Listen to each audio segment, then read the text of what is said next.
hit the record button for this as well. So just in case to make sure, my name is Sandy Mill. I'm a missions teacher for the Arts, Humanities and Social Sciences at Homerton College. Welcome along to our subject focus session this evening on Anglo-Saxon, Norse and Celtic studies, one of the most fabulous, unique courses that you will find across all UK universities. Is something you can only really do here at the University of Cambridge, one of those fabulous niches that if this is your thing, then this is going to be the course for you. I am joined by the absolutely fantastic Dr. Brittany Shawn, who is going to be delivering the subject content for this evening. We'll have a current student joining us as well later on so that you can ask some questions and find out all about this fantastic subject. Just to kick us off, though, I'm going to spend a couple of minutes just talking very briefly about the admissions process, about everything to do with Homerton College as well. Hopefully you can see the screen that I have shared in there. Brittany, is that showing up for you? Yes. Lovely. So, I mean, why Cambridge? It's something I can go through in 2 seconds. It's one of the best universities in the world. Plain and simple, always in the top 10, you know, one of the oldest, most august educational institutions. And if you're thinking about Anglo-Saxon, Norse and Celtic studies, it's pretty much the only place where you can study these subjects like this, you know, being able to bring in these different influences, these fantastic subjects that not many places offer. You've got the supervision system as well, that one-on-one small group teaching. You are going to be part of a small community of what we call ASNCs across the university, who are just as much of a geek about this subject that you adore as you are, diving into these aspects of language and culture and everything to do with these fascinating periods. So what further advert is there needed than that, really? Cambridge is a collegiate university, if you weren't aware. So there is a slight distinction between the university and the colleges, and you're part of the university as a whole if you come to Cambridge, and you'll be part of a specific college as well. The university is responsible for most of the course content and teaching. So, I know, correct me, is it a faculty or a department of Anglo-Saxon, Norse and Celtic? Department, yeah. Department. Some places use different words for it. But basically a centralized place where most of your teaching will be sorted. Your lectures, there'll be an Anglo-Saxon, Norse and Celtic library. They'll sort out a lot of the teaching sessions that you have. They deal with your exams and award the marks and the degrees from that. But you'll also be part of a college. Your home base as a student, where people from all different backgrounds from across the world studying all different subjects are coming together to live and work together in one place. We sort out your accommodation, lots of academic and pastoral care. You've got a lot of the facilities that you need both for academic study, like college libraries, and just general life, like the laundrette and the students' union, and a place where you can get food. All of the things that bring together a community of people living together, learning with and from each other, and bringing in influences from all of these different subjects. So that's what the colleges are all about. You know, they're like a little mini campus. They're like a little community of learners when they're working at their best. And all of them are a little bit different. They're different flavors of Cambridge. It's like the analogy I always use for this is it's like going into a really good ice cream shop. Yeah, the same base ice cream, the really good quality. Well, that's what the department is. You know, you're going to get something that is fantastic and delicious. And then the colleges are different flavors of Cambridge. They've all got a little bit of a different style, a little bit of a different je ne sais quoi about them. Some of them are more traditional, more modern. Some of them are larger, smaller, different parts of the town. Two of them are all female. So, you know, they're all a little bit different. And it's about finding the college that is right for you within that. Homerton College, we've got some old buildings, but we're a relatively new college, one of the largest and most diverse student communities across every single subject. We have all sorts going on. Our Change Makers program. We have one of the largest sort of campus areas within the university. At the end of the day, it's a forward-looking, progressive, modern college that's still got a little bit of the charm of some of the older colleges, because some of our buildings are a little bit older as well, but we still have accommodation that was built purposefully with Wi-Fi and flushing toilets in mind, which certainly can't be said for all Cambridge colleges. I will say as well, Dr. Sean is joining us from Newnham College today as well, one of the two all-female colleges of the university. And I think I would be a little bit remiss if I didn't give Brittany the chance to talk up Newnham a little bit as a place, if you'd like to do so. It seems only fair. Nicer wallpaper, not as good toilets. It's a lovely Victorian college. But I'm probably my favourite library in the whole of Cambridge, if I'm being honest. Wonderful. I'm just gonna be this is gonna be a really niche reference that many of you may not get. Always reminds me of the scene in the Brendan Fraser Mummy movie where Rachel Weisz knocks over all the bookshelves, and that makes me very happy. But it's a great bad movie. But yeah, if you're interested in that might be more down the archaeology end of things. So yeah, as with most colleges, everything you need is going to be on site or close at hand. So we've got gyms, sports grounds, libraries, a cafe, much as Newnham does as well, and much as most colleges do, everything you need for everyday life. And I think the largest percentage of ensuite rooms in Cambridge as well at Homerton. It's a lovely college. It's a great community, but it's about finding the community that fits you. So have a look online, check out the different colleges, come on an open day and see where fits you. Worth noting as well, for everyone at Cambridge, please don't let money be an obstacle to getting involved, taking that chance and being able to come here. On top of UK student loans for home students, there is also a bursary available for home students, which personally I benefited from as an undergraduate way back in the day, of up to £3,500 a year, which is means tested. So if your family earns less, you're going to get more of that pot of money to be able to make sure you can live and work and study here. And for all the students from wherever you're from, most colleges, including Homerton, have a bunch of little bits of cash which you can get hold of for all sorts of things. There's grants and scholarships to help you support your studies, things like music grants to pick up an instrument and be able to learn that. Travel grants, if you can find a vaguely academic reason to go somewhere and do something, you can get money to support that. If you want to study Anglo-Saxon, Norse and Celtic, there are some great opportunities to go to Scandinavia, to go to Ireland, to go to rural Wales and learn about ancient Welsh language, or whatever it is you're really getting into. And you can get money to do that, and you'd have to pay for it yourself. Blooming great, right?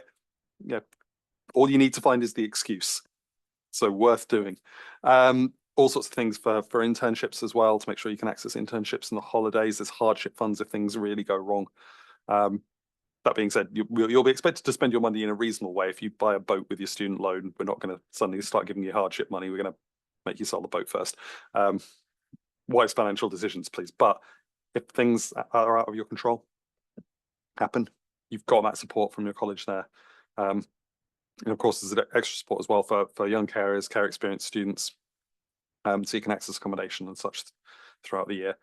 It's really important, at least on a personal level, for me to say, don't let worries about finance be the thing that stops you making an application from Cambridge and taking up the place. If you earn that place, we are going to make sure that you are able to take that up as a home student. International students, it's a little bit trickier because of the tuition fees. But again, once you are here, you still have access to a lot of these things.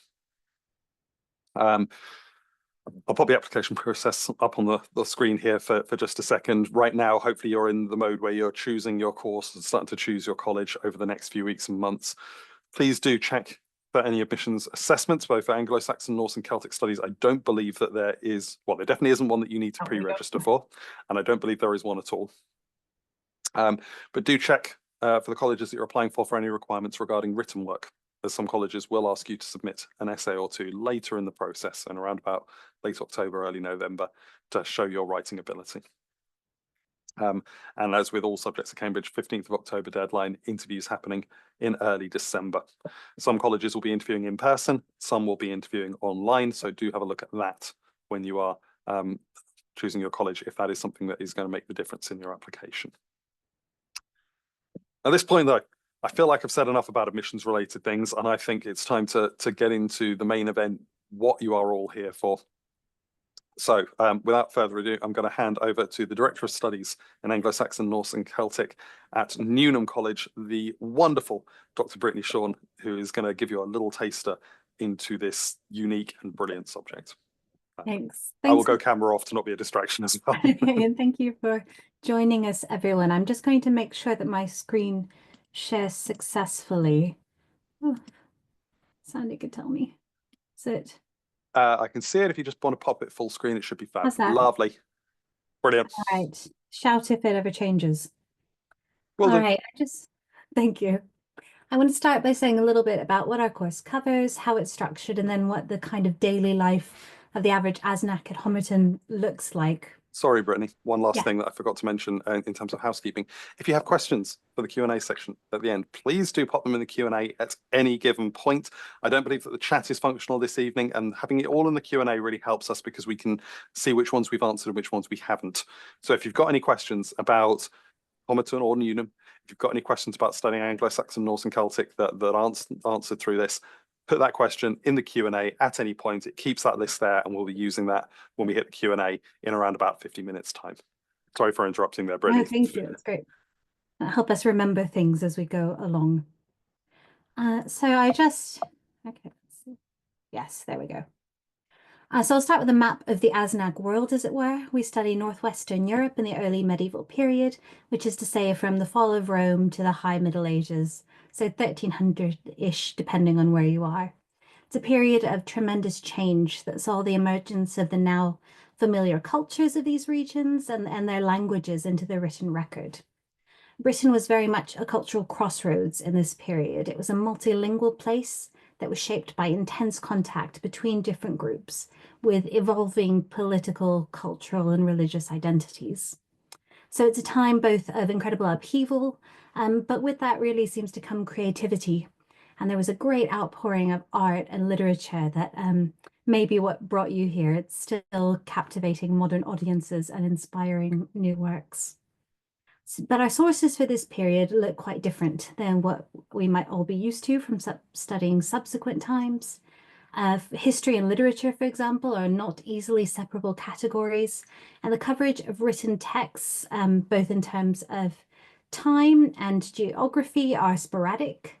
So we know much more about some times and places than others. Say we know a lot about Northern England in the age of Bede, but we know very little about what's happening in Scotland at the same time. So it poses unique challenges. This means that, like our friends over in classics, we have to be interdisciplinary. We have to read literature like a historian and history like a literary scholar, and we have to read them above all in the original language. So much, as I'll come on to in a bit, is lost in translation. We also have to understand how these books come down to us. Handwritten vellum manuscripts that have their own stories to tell and all kinds of clues we can unlock in the physical object. And you'll encounter lots of these in the various Cambridge libraries that we visit in the course, but a lot of the most important books of the period do live in Cambridge, which is another exciting part of studying ASNC in Cambridge. We needed to know about other material artifacts as well, so showing rather than telling us about how people in the Middle Ages lived, how they viewed themselves and the world around them. ASNC then is a course for students who enjoy all aspects of the humanities and working across traditional disciplines. You get to combine them in ways that actual academic researchers do to make new discoveries. So while we're focused in space and time, that is, we're studying a particular geographical region in a particular era, though a millennium is a really long time, it does allow us then to open up in other ways. So nobody's done ASNC in school, and every student comes with a slightly different profile. And for that reason, we don't have specific prerequisites, but we think more about looking for evidence of the kind of skills that you need on the course, rather than having done particular A-levels. As such, you can do a number of combinations and they all work just fine, but think about the skills that you're getting out of them. So critical thinking, essay writing, close reading, language learning, those are all things we're looking for evidence for in your application and in interview. If you're not studying a language at GCSE or A-level, I would suggest developing those skills on your own. So try a Duolingo or just go to the library and pick up an introductory textbook on a language that interests you. It doesn't matter which language, that's really not the point. It's about the experience of reading and thinking about how other languages work. So if you're not doing that in school, that is something that I would advise. Just, you don't need to get particularly far with it. You don't need to become fluent, but start just acquainting yourself with language learning if you're not already. My best general advice is to get reading. So whatever sparked your interest in ASNC, explore that more outside of school. Check out some of the recommended reading on our website, which I put at the top of this slide. We do find that ASNC is a bit self-selecting in the best way. Nobody falls into ASNC by accident. I have to apply for something. I guess it's my best subject at school. Sure, I'm not that enthused. Fortunately, that doesn't happen with ASNC. And so students are finding it through their own intellectual curiosity and independence. And really, those are the qualities that make the best students and scholars, and that's what we're looking for. So these are the first things I'm looking for when I read a personal statement or in admissions interviews. What have you done beyond your school curriculum? What are you interested in and how have you pursued it? And there's not one right answer, by the way. Just be honest and be yourself. Admissions interviews are usually surprisingly fun. I think our current students will back me up. You can ask Sam in the Q&A if she thinks so. Interviews are a chance to talk about your interests and encounter new ideas too. So come open-minded and ready to engage. Try things out, make mistakes, and learn from them. It's very much a kind of interactive experience where we're not expecting you to come with the answers. We're expecting you to come ready to engage and learn. And that goes for our teaching more broadly too. We're a small subject, and that means that you've got a lot of personal contact with the lecturers. Lectures, classes, and seminars are all pretty small. We're friendly and interactive. In ASNC, we've got a nice departmental common room with a tea point. It's everybody knows everybody, and we're quite informal. So that's the university teaching that Sandy was talking about. And it's complemented, as he said, by the supervisions, which are one-to-one, or occasionally two-to-one conversations between students and the academics that are teaching their courses. In ASNC, these happen once a week on average, and they provide an opportunity for diving much more deeply into the subjects than a weekly lecture can. You'll be assigned some reading to do and then asked to write an essay in advance to prepare for your supervision. Then you come along, you talk about your essay and much more broadly around the subject besides. Some of these would take place in your college, in Homerton, or wherever you end up, with your friendly director of studies when it happens to fall into their subject areas. So you might have some Old English or some Old Norse with me.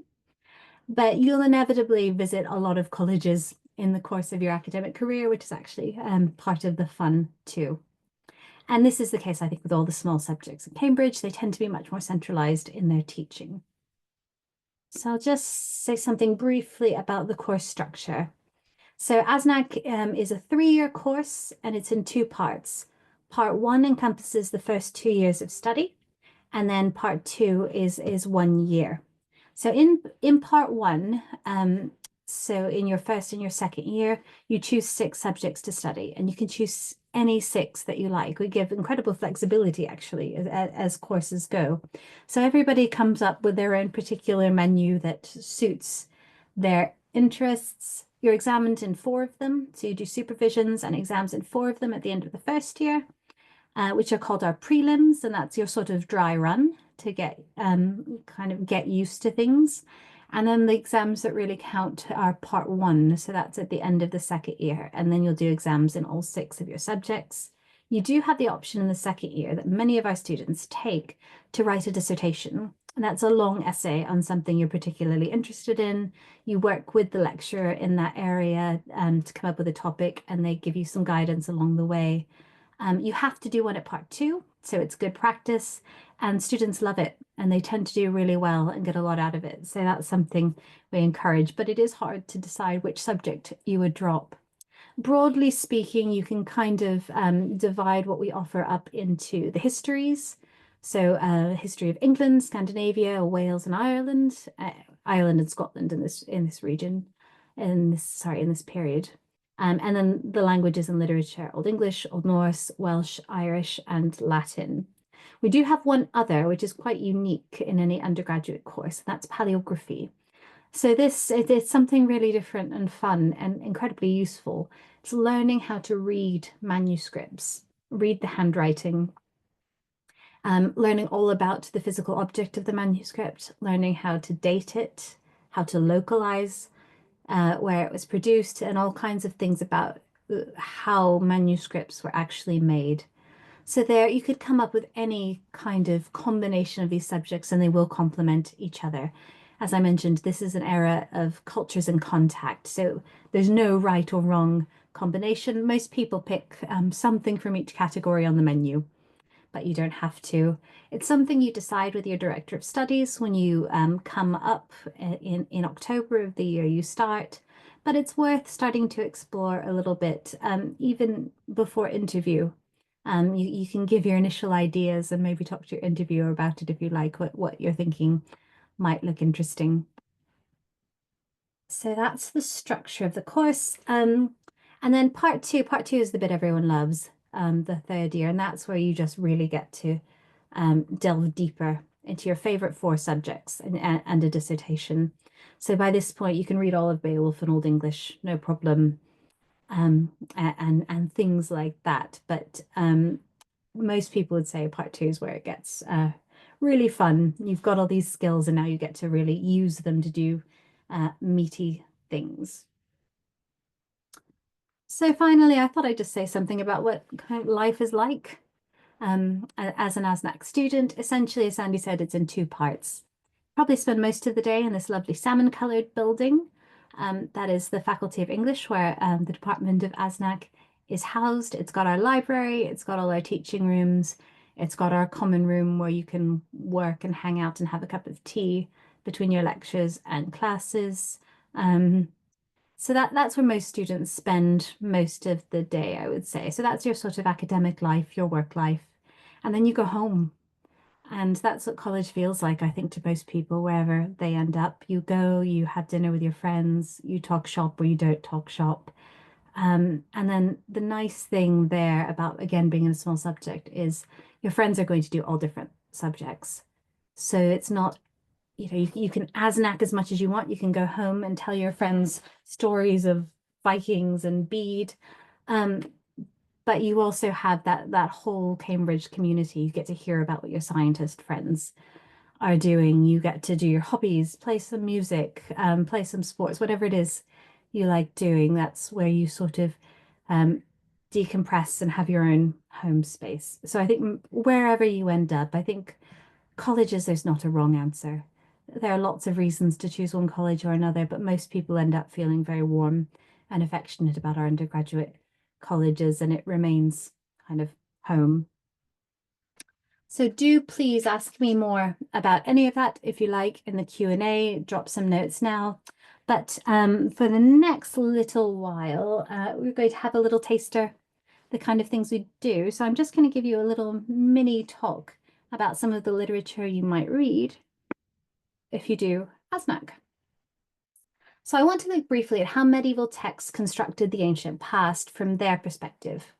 So it's as true then as it is now that the stories we tell about our past have a lot to say about who we are in the present day.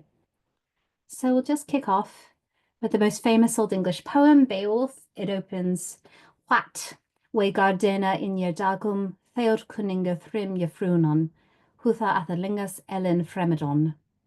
And I've translated it as, we've heard about the glory of the Spear Danes, kings in days long ago, how the princes performed brave deeds. Beowulf is the story of a warrior king, the age he lived in, and his struggles, both against human and monstrous enemies.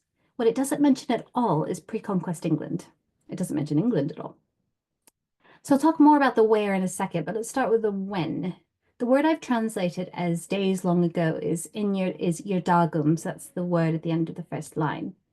Dagum is a plural form of the Old and Modern English word day, and the first element is the Modern English word year. So the expression in Old English, sometimes translated rather stiffly as days of yore, really means just a long time ago. But exactly how long isn't specified, and no actual dates are ever given in Beowulf. This opening sentence also gives us a clue about why this could be. We frunon, the poet says, we've heard. Old English poetry is full of phrases like this, which remind us of its origins as a purely oral art form. Poetry has a vital role to play in pre-literate cultures in passing on important knowledge and stories, and it continues to do so well after the introduction of writing. Indeed, there's only a very limited segment of the population of Anglo-Saxon England that ever would have been able to read or write. Most people never did. And whether these texts are composed orally or quill in hand, all the poems were meant to be performed out loud, so we have to bear that in mind. What, the poem begins, and lots of Old English poems begin with this word. It's a call for hearing, and it's a really hard word to translate. Listen, something like that. Being overly literal can't help us here. It's just the Modern English word what. Some people translate it as low, which I think is a bit cringy, or even yo, which I think is intensely cringy. And we might do best not to attempt to translate it at all. What is clear with this opening to Beowulf is that our poet's making a statement about the authority of the story, and that's collective memory. We have heard. It's not the kind of history you find in chronicles, meticulously recorded year by year. Oral history is relative, and its sense of time relates to structures like genealogy rather than precise layers of literary history. So the further we get into the past, the more murky time becomes, and Beowulf is much more interested in linking events thematically than establishing any kind of absolute chronology. So we're well into the past year, in year Dagum, when there are monsters and dragons on the earth and heroes are larger than life. The story begins with the funeral of one of these heroes, Skjold-Skjefing, who's the legendary founder of the Danish royal house and the leader of the Shieldings. That means the Shieldmen. And his origins as a mythological figure are evident even from his name, which also comes up in Old Norse sources as Skulder, which means shield. It describes his role as the protector of the people.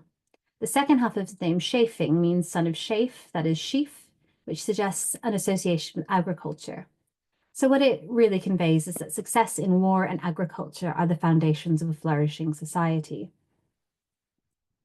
And the poem declares that that was God Kuning, that was a good king. He was sent to them, to the Danes, alone as a child from an unknown place over the sea. And after he dies at his funeral, his people send his body back out on a ship full of treasure. But for these pagan Danes, the afterlife is a mystery. No one knows how the shipment is received. The Beowulf poet is really careful not to go into much detail about pre-Christian mythology, but Icelandic texts take a rather different approach.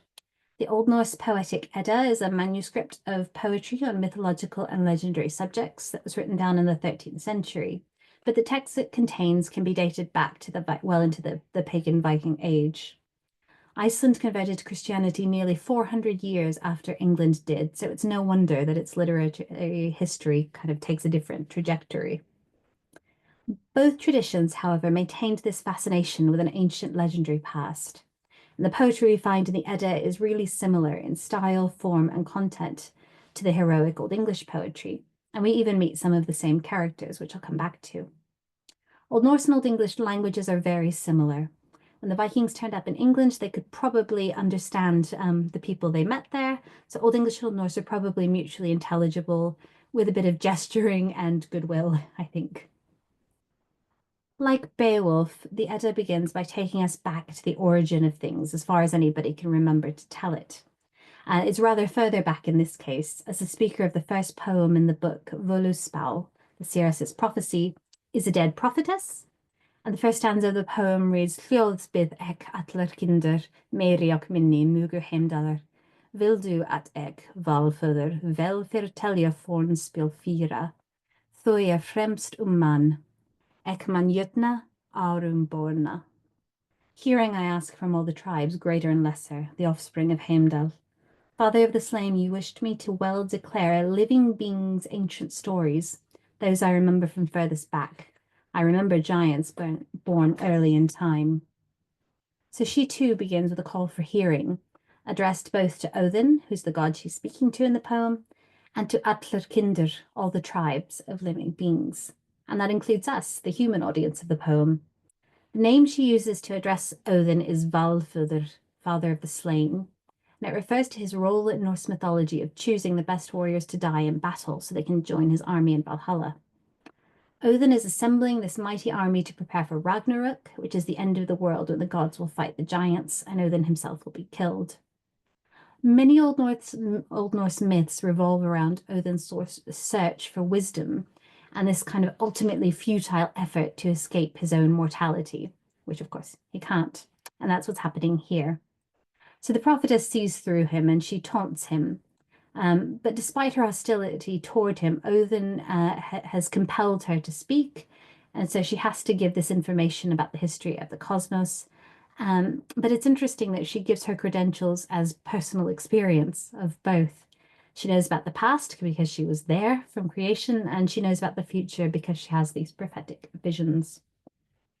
So knowledge about past events is presented as something passed down through speech, like in Beowulf, stored in the memory, and then declared or told before people.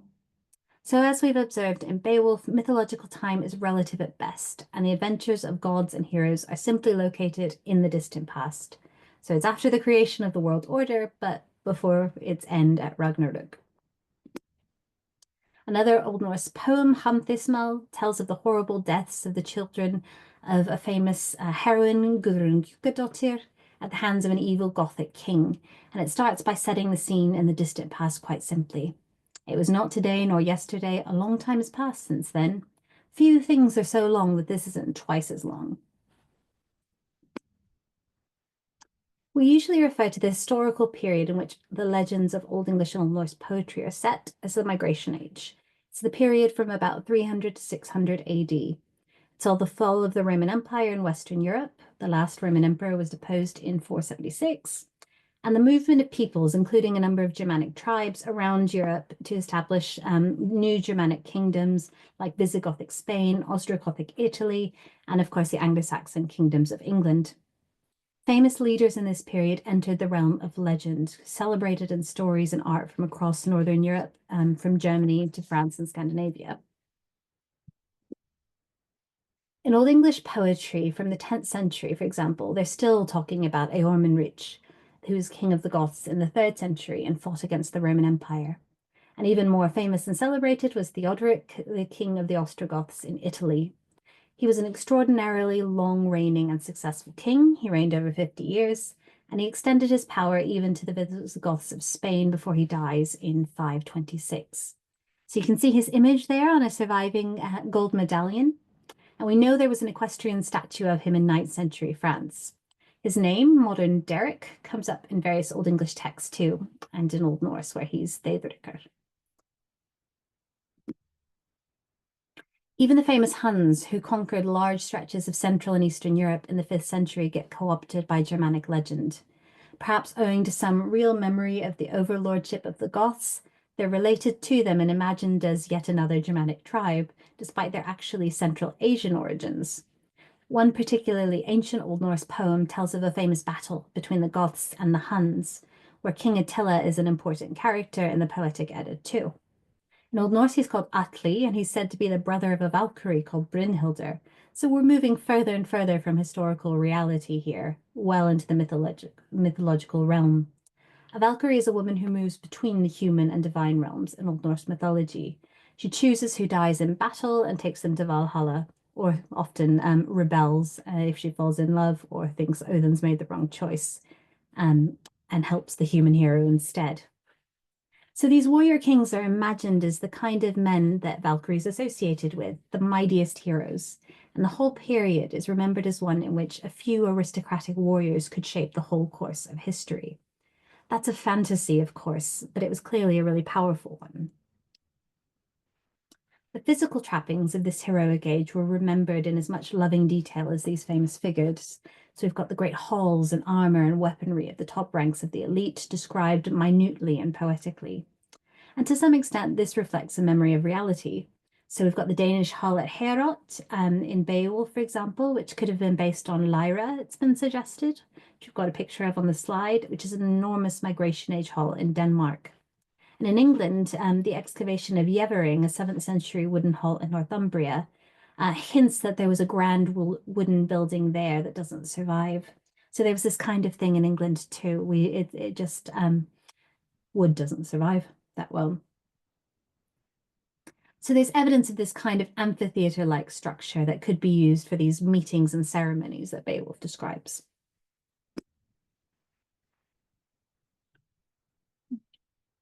What the poems don't describe is the reality of life for anyone of the lower social orders.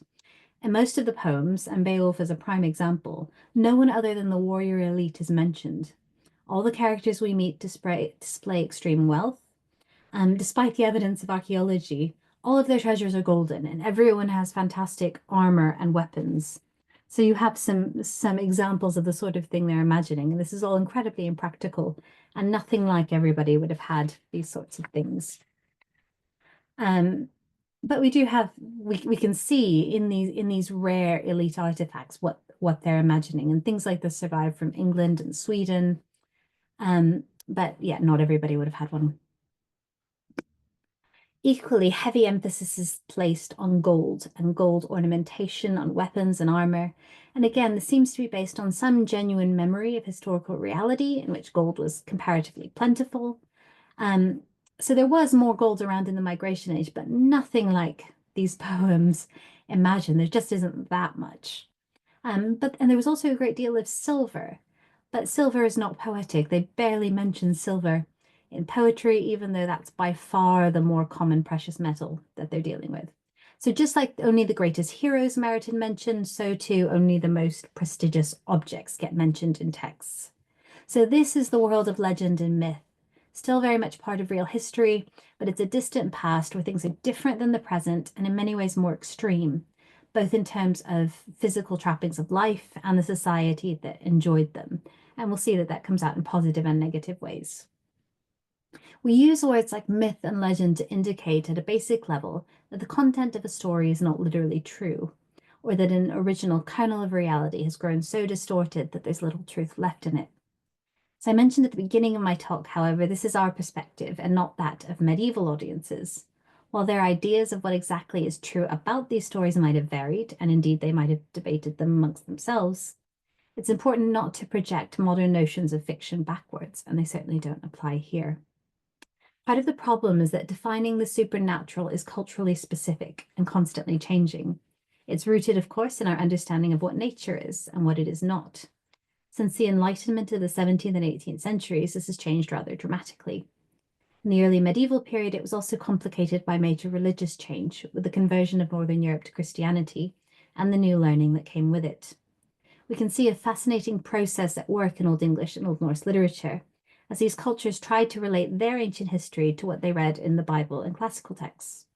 There's much more room in all these traditions for what we could call the supernatural in their understanding of the world, and that just increases the further away you get in time and place.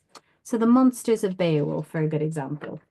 If you've read the poem, you'll remember that in the course of the story, Beowulf fights 3 different monsters that are threatening to destroy the human societies. The first 2 are Grendel and a female monster, unfortunately only known as Grendel's mother. He encounters them as a young hero in Denmark, where he's trying to make his name as a young hero, visiting King Hrothgar's court. The third monster is a dragon who's ravaging the homeland of the Geats, and that's Beowulf's people back in Sweden. And Beowulf dies as an old king fighting that.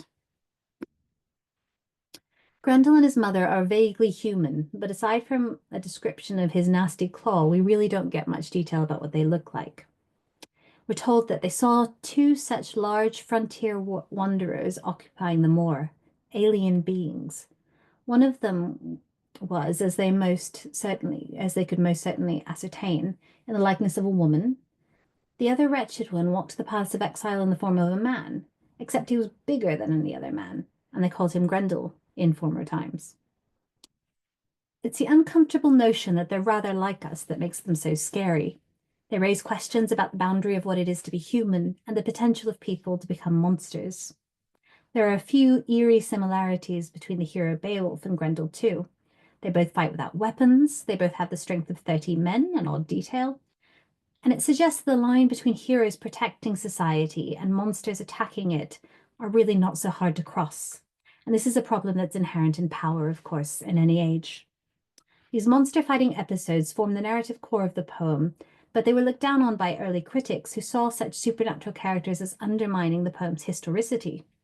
For them, the important part of the poem was the real characters.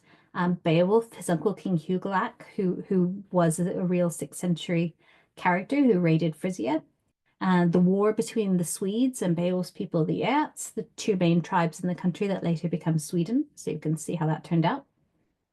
But since Tolkien's essay in the 30s, The Monsters and the Critics, Beowulf's encounter with the monsters has been read and celebrated more than any other part of the poem because it's recognized as, at its heart, thematically. Grendel and his mother are explained by the poet as monsters of the order of biblical giants, descendants of Cain. And according to the book of Genesis, Cain was the first murderer. He killed his brother Abel out of jealousy, and as a punishment, God exiled him from human society. And then his progeny are believed to be monsters. So in this way, for the audience of the poem, Grendel and his mother are rationalized as real creatures. And they're used also to represent more abstract threats to society. Grendel's mother, for instance, transgresses normative gender roles, taking vengeance for her son. It's an act that the poem both sympathizes with but ultimately reviles. He compares her with women from heroic legends like Hildebert, who mourned rather than avenging their dead loved ones. But by emphasizing the female perspective, the poet is expressing the real destructive consequences of all this heroic feuding that these men get up to. The poem ends with an unnamed Geatish woman doing exactly the same thing, that is, mourning Beowulf at his funeral. In this way, it mirrors the beginning, the funeral of a larger-than-life king who had something supernatural about him. Like shield chafing, Beowulf allows his people to thrive, but always remains somewhat detached from them. The poem both eulogizes this age of pagan heroics, but also questions what its value is to the Christian present. In one way, these characters from myth and legend were clearly important to contemporary identity in medieval England and Scandinavia. Both Anglo-Saxons and Scandinavian royal houses trace their genealogies back to the gods and heroes that we know from this literature. And this slide shows one of these genealogies. It's from 12th century Rochester, and it shows how the East Anglian royal family descended from Woden, that is the Old English form of Odin. The antiquity of a house or a people undoubtedly reinforced the legitimacy of its claim to land or power in the present. But there's more to it than that. After the conversion, pre-Christian deities and other supernatural beings may not have been venerated anymore, but they were still viewed as larger than life. Human beings so great, their ancestors mistook them for gods. Legends about them could still be an important source of pride. Thus, one 18th century scribe in Iceland imagined Odin as a form of kind of pseudo-classical hero, so I've given you that nice illustration on the slide as well. Stories about figures from the ancient past certainly remained very popular right across the Middle Ages. Old English and Old Norse poets turned to ancient stories for their subject matter again and again, and they consistently represented their craft as retelling stories, not making them up. In Beowulf, we have a rare description of the process of poetic composition. Sometimes one of the king's retainers, a man filled with eloquent speech, mindful of stories, the one who remembered a great many old tales, devised other words truly linked. The man began to skillfully tell of Beowulf's venture and successfully recite a skillful story with varied words. He recounted everything he'd heard said about the courageous deeds of Siegmund. In other words, composing new poems is a matter of recasting old stories in new words and combining old tales with new ones. Discussing present events in terms of past ones is a way of exploring their meaning and significance. The context here is a feast celebrating Beowulf's defeat of the monster Grendel, who's been terrorizing the Danes, and part of the entertainment is a performance by a shop, which is an English word for poet, who tells the story of a famous monster killer, Siegmund, better known as Sigurd the Dragon Slayer in the Edda, or Siegfried for those of you who know German. So by telling this story in this setting, it's a way of commenting on what Beowulf has just done in the poem. The shop is saying that Beowulf is a hero of the same sort of order as Siegmund. And the parallels between the two heroes deepen as the story goes on. Beowulf dies under similar circumstances, killing a dragon with only the support of a young kinsman. These preeminent heroes are both members of dying houses too, who protect their people while they're alive, but then struggle to be fully integrated into society themselves and fail to prevent chaos and destruction after their deaths. Beowulf incorporates many such digressions from the main story to comment on its meaning. Beowulf is someone to be admired, but is he also someone to be feared? Can a society dependent on such loner heroes ultimately be stable and survive? The poetic Edda is equally conflicted or maybe ambivalent on the subject. As I mentioned, the same dragon-slaying story is told within Beowulf and in the Edda, but in the Edda it's told at much greater length. And the dragon gets a name here, he's Fafnir, and he gets a fleshed-out backstory too. He's part of this shape-shifting family that kill each other over a cursed treasure given to them by the gods. What the poet doesn't bother telling at any length is the actual dragon fight. This part is presumably so well known to the audience that it only needs to be summarized quickly. What the poet's really interested in is reliving the conversation and imagining what the young hero and the dragon said to each other. So this dialogue gives the audience the chance to draw out this pivotal moment and explore both characters. We get insight into their motivations, and they offer their own interpretations of the meaning of Fafnir's death. So Fafnir identifies treachery and greed of his family as the motivating forces behind his ultimate death, and the reason his brother has manipulated Sigurður into killing him. His family's been torn apart by greed, caring more about wealth than about kin. Fafnir himself is turned into a literal monster, a dragon, in order to steal and hoard this cursed treasure. Anxieties about greed, inheritance, and family loyalty are at the heart of this portion of the Edda, and Fafnir's comments allow us to reflect on how they're embodied in his character's death. Most of their conversation, though, revolves around whether fate really is inevitable. So as a hero facing certain violent death, this is a pressing question for Sigurður, as indeed it was for Beowulf. The poet is interested in why people choose to act heroically when they know it means death. So Fafnir the dragon warns Sigurður, but Sigurður argues, as he does repeatedly, that fate is unavoidable and should be expressed with courage. So Fafnir says, "Spiteful words you reckon to hear in everything, but I'll tell you only the truth. Resounding gold and the glowing red treasure, those rings will be your death." Sigurður said, "Power over his property every man shall have always until that one day, for on one day only shall every man depart from here to hell." You're going to die how you're going to die, so you might as well. So then, are hero deeds reckless, or are they an act of defiant courage in the face of inevitable mortality? Is lasting fame worth dying young? In both poems, there's more than a hint that, like Fafnir, human heroes might be tempted by treasure for selfish reasons, rather than pursuing it for the communal good. The legendary past is uniquely suited as a space for exploring present concerns. And these can be too sensitive sometimes, of course, to discuss directly. You don't want to implicate people you know. But rather than making up stories, poets are seeking out well-known, ostensibly real events to exemplify and interrogate the themes that interest them. The fact that the audience, to some extent, already knows the story is precisely the point. So why do we, as human beings, enjoy hearing stories we already know, retold again and again? A slightly silly example, but quite a fitting one, maybe to wind up with, is superhero film remakes. So let's take Batman. He began as a comic book hero in the 30s and continued in this medium, reinvented variously, increasingly darkly, over more than 70 years. He's featured in several televisual incarnations, some kind of joyfully camp and others decidedly gritty.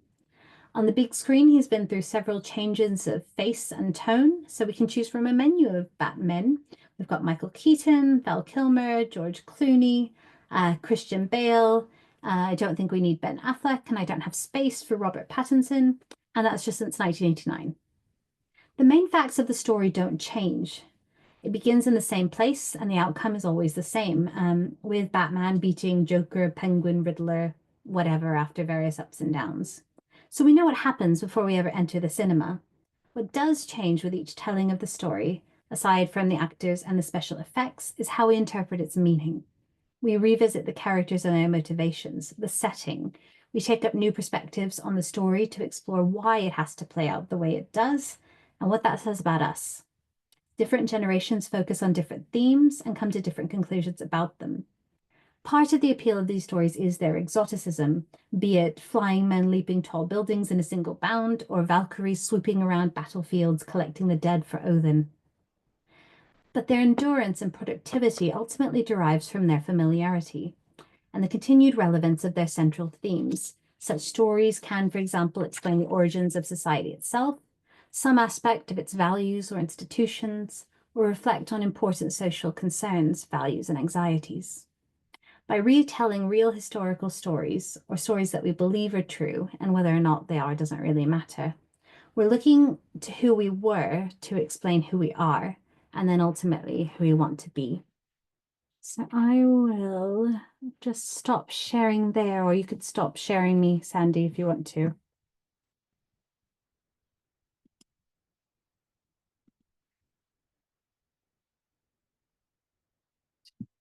Have I stopped sharing? You haven't stopped sharing, but I can hopefully sort that. Thank you. I can still see your desktop is the thing. Hang on. So ways to do this.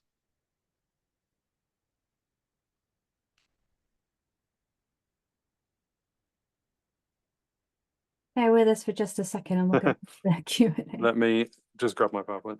Right, while we do that, shall we bring Sam in on the call for the next stage? Oh, there we go. It's gone. Oh, good. Hi, Sam. Hello. Fantastic. Right, Sam, would you care to introduce yourself, please? This always sounds like University Challenge, but still. I'm a second year ASNC student at Newnham, and Brittany is my wonderful DOS. Yeah, I take mostly language and literature papers, but I also do pre-conquest history. Fantastic. In which case, for everyone who is watching, if you've got questions that you'd like to ask either of Brittany or of Sam, or if you've got any general admissions questions, I'm happy to answer those as well. Please use the Q&A function to submit your questions. We'll be able to take stock of which ones that we have got. We'll be able to make sure we answered all of them. And we will continue to answer questions for as long as you have them.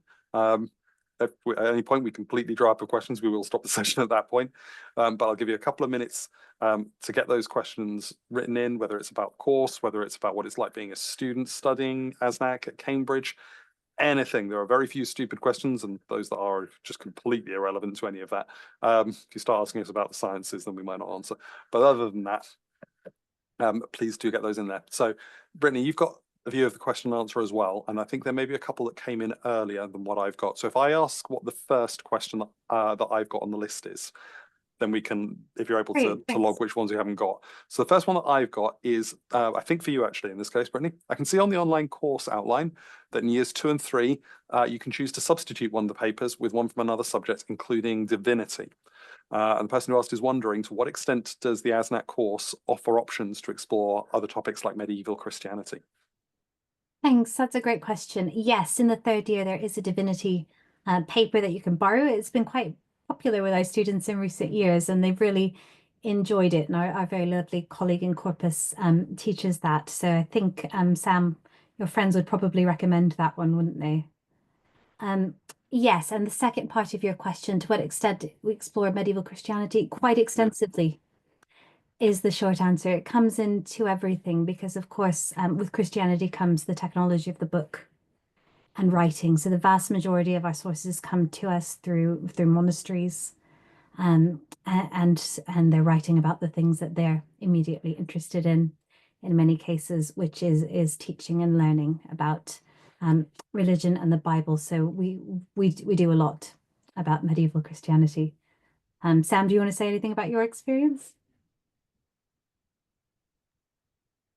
Yeah, I think you Brittany's absolutely right in that, like, medieval Christianity comes into almost everything that you do. I didn't know that much about especially medieval Christianity beforehand, and because I take Latin in particular, it like is weaved throughout basically everything. And I remember doing in first year, they ran some like Bible study sort of sessions, like really like basic 101 of the medieval Bible, because there's so many in the like academic sense, not the religious sense. Yes. Just in how that it, like, the stories related to the text the Bible. Yeah. How it all related, because it all very much does. Fab. Brittany, have you got any questions that were earlier on the list for that I can't see before? No, that was my first one. Fabulous. Then we're all on the same page. Please keep them coming in. We've got quite a few coming in at this moment in time, which is fab. Sam, one for you, as the person who is experiencing this right now. What's the course workload like? I wouldn't say it sort of depends on what papers you take, in the sense that it depends like what you're doing for workload wise, because I do, as I said, I do the majority. I do Old Norse, Old English, Latin, and I also take a borrowed Middle English paper from English. And a lot of those are, the workload is focused on your translation. So I'm always recommended about 2 hours a week for each of the languages to do the set text translation every week. But then also alongside that, you're doing regular supervisions. So it depends what you're doing, like a paper at a time, basically. Like a set of an hour with an academic talking about an essay that you've written for that week, because for ASNC it's weekly essays. So you have translation, you have reading for and writing that essay. And there is also the expectation of doing a bit of pre-reading for essays. And I know for the history papers, it sort of substitutes in a way. You're sort of expected to read a little bit more outside what you're doing in lectures and stuff relating to lectures, to sort of balance out what the more linguistic papers would be. In the translation time, you sort of transfer that over to a bit more background reading time for the history papers. And how many lectures do you typically have in a week, roughly? So for the history papers, it's one lecture a week. And for the language and literature papers, it is one lecture on literature, and it's one language class, where you'll be at the start sort of learning all of the grammar, some basic vocabulary, and then you'll start to translate the set texts. And like, if you were to estimate, how long do you normally spend on like writing the supervision essay and doing all the background reading for that in a typical week? I know it'll vary a little bit. Yeah. Ideally, and I say ideally because it a lot of times doesn't end up like this. It ends up a lot more squished than I would want it to be. But ideally, I would do like an hour or two of reading per day after getting set the essay. Like, you usually get sent a supervision sheet, which has a bibliography that you can look at, and it has some sample questions. And I'll do hour or two of reading a day initially, and then it will get to a few days before, and that will up a lot more. Usually I'll spend, I'm one of the sort of person, I'm the sort of person that I have to write the essay all at once, because I can't really split it over multiple days, which I wouldn't recommend because it drives you a bit insane. But I spend about like 4 hours just sat staring at my computer trying to write an essay. But yeah, I think hour or two a day, but then it will increase a bit more closer to like when the deadline is. For me, that is. I suppose my final question here is actually, it gives us all the details, the technicality. How manageable does that feel? How's that feel as a student to be juggling these different things and to be sorting out that sort of workload? I think it's quite manageable, because I like really enjoy what I do. So it's not really a case of sitting down and being like, oh, I have to do my Old English translation today. It's sort of, I've done a lecture, say, and I'm like, right, I'm really in the groove now. It's time to do a bit more translation. But I'm such a big advocate for extracurricular stuff. I do a lot of theatre, probably too much.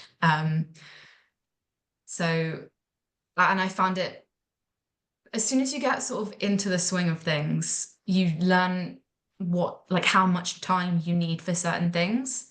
And you definitely realize how much time you should not be spending in the theatre. But yeah, I think once you sort of get into it, you realize the balance, and it does work really well, I found. Wow. I think this next question will be for Brittany, although Sam, you might also chime in on this one if it is one of your papers. Someone's asked, what areas of literature would you learn about in the medieval Welsh paper? And I'm going to avoid the answer that just seems like I'm going to assume Welsh areas, but I mean, I'm sure we can get a bit more specific on that. So what you might be getting at is the dates push a little bit later with Welsh because the manuscript evidence is a bit later. So it does include the Mabinogion or the bardic poetry. This is very much not my area, so I can only tell you in generalities, but please do go on the website, look at you can see the individual course descriptions and some recommended reading, but the date pushes a little bit later with Welsh just because of the nature of the manuscript evidence. So I hope that helps.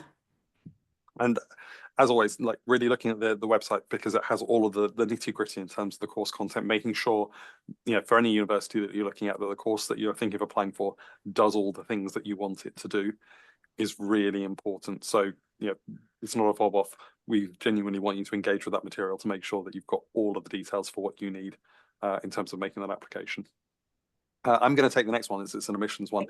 Someone's asked, if one of my grades is slightly lower for my predicted grades this year than the minimum required for the course, will you still be applicable for an interview? It's a subject I've been passionate about for over a decade, and I'm worried my mock results will hinder my chance of acceptance and progression. And what I would say to that is, yes, absolutely. You may well still be applicable for an interview.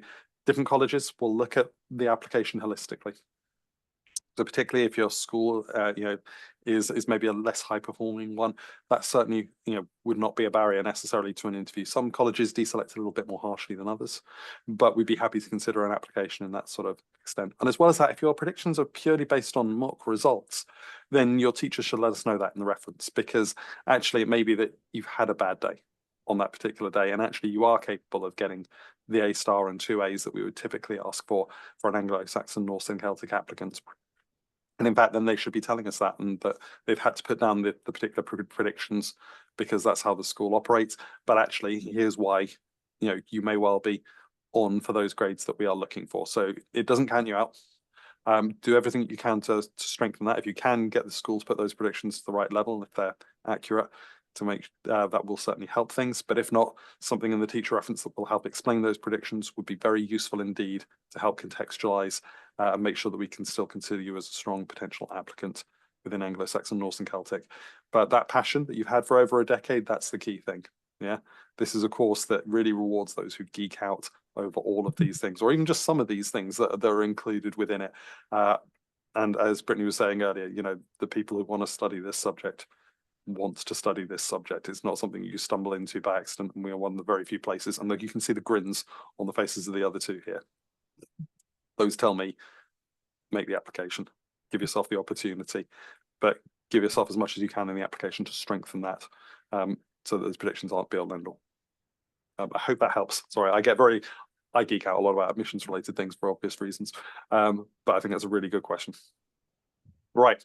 How much opportunity is there to work practically within this course? So looking at and examining things like manuscripts in person or artifacts, all of that sort of stuff. I will leave that to you two to decide who wants to answer that one.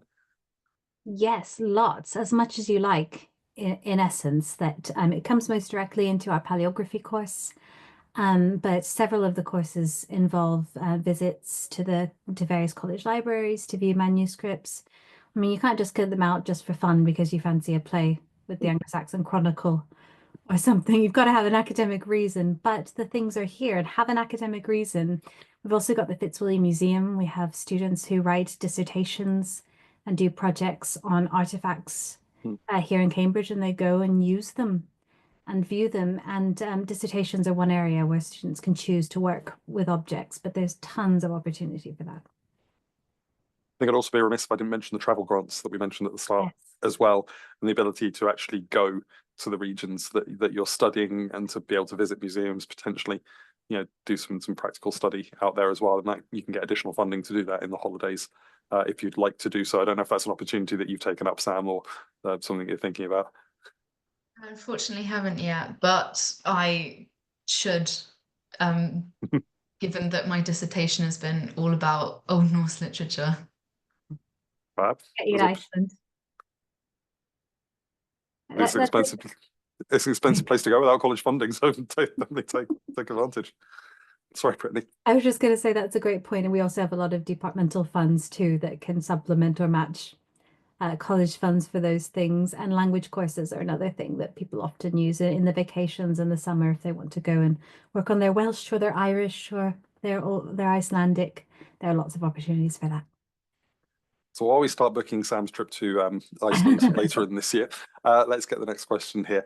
Does the course include the analysis of literature in a similar sense to English literature, or is it more solid in relation to history? So I think that's a really interesting question about how the approach to analysing literature in ASNC and how that's similar or different to other subjects. How would you describe it and define it? It absolutely is. That literature, as I was kind of hinting at in my talks, it comes into both the history and the literature papers, because things like Beowulf present themselves as history for all that they fall very solidly into the literature column to modern eyes. But our literature papers involve a lot of what you would consider straightforward literary criticism. And we're interested in reading our texts as literature, just like our English colleagues do. So we do both, in essence. And you can take, depending on your paper, depending on the question that you're asking of the text. But we absolutely do both. And Sam, you could talk about this. You're doing a very literary dissertation. Yeah, absolutely. I use the techniques and skills that I learned in very early A level and apply them in the exact same way that I do. It's just a different language. It's all very much, I find one of the most fun things is, not to sound like very much like a nerd, but it's like why authors use certain words, and it's the same application as you would in like English literature as in Old English literature. It's the same techniques. It's all of this alliteration, these metaphors. So I mean, I found that from the transition from doing A-level work in this sort of thing to like analyzing in the degree it's been very much similar. I mean, you say not to sound like a nerd. I mean, that's what we are here at Cambridge. Sorry. We all geek out about these subjects that we adore. And actually, Sam, I want to ask you a question that hasn't come up yet, but I think is a really useful one, because I think that anyone who's interested in ASNC, it's a pretty niche nerdiness, right? It's a niche geekdom. How does it feel being in a community of people who geek out about that same thing that you love, that you may, and you know, that you may not have had many other people who enjoyed as much as you before getting here? It's quite strange in a way, because I mean, I first visited Sutton Hoo when I was a very young child, and have known basically no one who's ever been until I set foot in the department on the first day, and I was like, oh my goodness, all of these people actually know what Sutton Hoo is. And it's meant that I've made some really good friends who share a lot of the same interests as me, because turns out if you like ASNC, you like a lot of the same stuff elsewhere as other ASNC students. So it's been wonderful to meet people with such a shared interest in it. But also there is so much diversity within what you like in ASNC, because I've got one of my closest friends does entirely history papers, whereas I'm basically the complete opposite. And it's really nice to see the sort of differences within people who are so similar to you. Fab. We've got 2 more questions in the list currently, so if you've got any more, please do pop them in the Q&A. Otherwise, we will sort of close things off when we have run out of questions. But these next 2 are very good ones and kind of linked as well, thinking about supercurricular study and the personal statement. So let's start with recommended reading.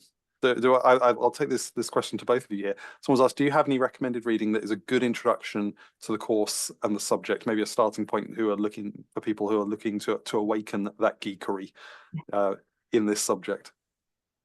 There, I would say go to our website and look at the subject lists. Because we cover so much, there's not a kind of single introductory textbook to ASNC. But if you look under each list, I think you'll see some sort of flagged things. So say if you want to do the history of England before the Norman Conquest, paper 1, and there's the textbook there. The Cambridge textbook is written by our own Professor Naismith, and so that's a great general introduction to that. For the literature papers, there are some things that are called an introduction to Old Norse Icelandic literature or an introduction to Old English. Those are great. But I would say even better is read some literature. In translation, of course, I don't expect you to have any language. But read Beowulf in translation, read the Icelandic sagas, read the Poetic Edda, the Mabinogi and the Toyn in Irish. I think that's the best way to really kind of get your head into it. And then you can go read some textbooks and critics talking about it. But I'd say the texts are always the place to start. Fab. Sam, anything you want to add to that? just more of the same. The very first thing I ever read was I've literally got it on my bookshelf. It's a selection of Old English verse. And it was just, it's got like, as it says, selection of the best, and it's all of the stuff that we've been translating for the past 2 years. So it's a really good start. I think the key really is think about the sort of regions and areas of ASNC that you're particularly interested in, and then just dive on in. You know, don't be afraid. Take the plunge into reading something, and enjoy it, and see where that takes you. Is a really good starting point. Someone's asked. I'm going to come back to this other question, but someone's just asked: are you interested? If you're interested in both English and ASNC, what are the advantages of choosing ASNC, as it's a more niche subject? And I think the key really is, which one are you really interested in? Yeah. Because they are two very different disciplines, in many, many ways. My suggestion would be go and get some English literature books of different periods and different things based on the reading list that you see on the English page, and do the same for Anglo-Saxon, Norse and Celtic. And when you give yourself the time to have a look at the different subjects, which one, which pile goes down faster, which things are you really interested in getting engaged in, that will give you some evidence as to whether you're actually interested in English or whether you're actually interested in studying Anglo-Saxon, Norse and Celtic. And I think that that's key. You know, Anglo-Saxon, Norse and Celtic is very focused on that old language and the historical aspects, whereas the English course, it dives into a lot of modern literature, as well as, you know, many of the I'm going to say the more modern classics. I mean, most people would just call them the classics, but comparatively to Anglo-Saxon, Norse and Celtic, right? I don't think about, you know, whether one's more advantageous because it's more niche or whatever. It's where does your, you know, geekdom truly lie is the key question. And diving into it in that sort of with that sort of thought. Anything else anyone wants to add in there? Or No, I think that's a great answer. I think you'd be using a lot of the same skills, so it's what you want to apply them to. I would just add in ASNC, there's also that potential interdisciplinary element. So if you also have an interest in languages, if you also have an interest in history, that could be a factor that you contribute. And otherwise, you might think a little bit about kind of breadth and depth. That the English is a broad survey course in a lot of ways. So there's a lot of that's good about covering a long time, but obviously you sample necessarily when you're covering such a broad chronological scope. And in ASNC, you don't have the broad chronological scope in quite the same sweeping way, but you've got more space for diving in deep and reading more. So it's swings and roundabouts. And we really will see where your true passion lies through the interview, through the application process as well. And as we said before, those who tend to be successful in ASNC tend to be really into ASNC. Yeah. Cool. I've got one final question here for now then, before we close things up. What would you advise when writing a personal statement that needs to be applicable both to this and to other courses? And I think as an admissions tutor, first thing to say is we know that other universities don't necessarily offer Anglo-Saxon, Norse and Celtic.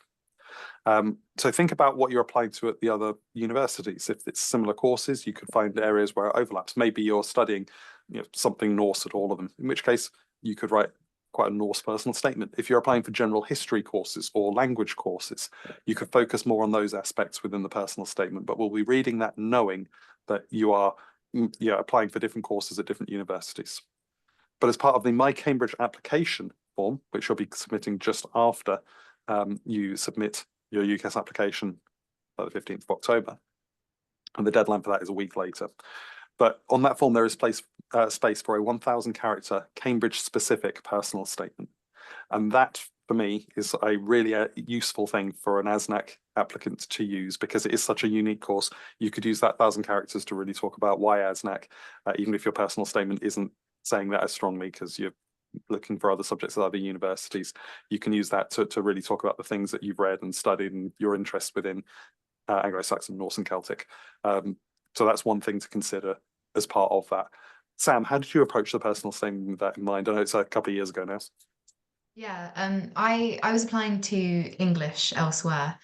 So I had the same trouble of, do I choose English or do I choose ASNC? But in the end, the language won out for me. I focused my entire not dissertation, sorry, I'm absolutely in the mindset of it. My personal statement on the English side of things, and then use the supplementary answer questionnaire to like sort of geek out about Sutton Hoo and learning new things. But I remember in my personal statement, I made the effort to sort of highlight my problem solving rather than being particularly about ASNC in particular.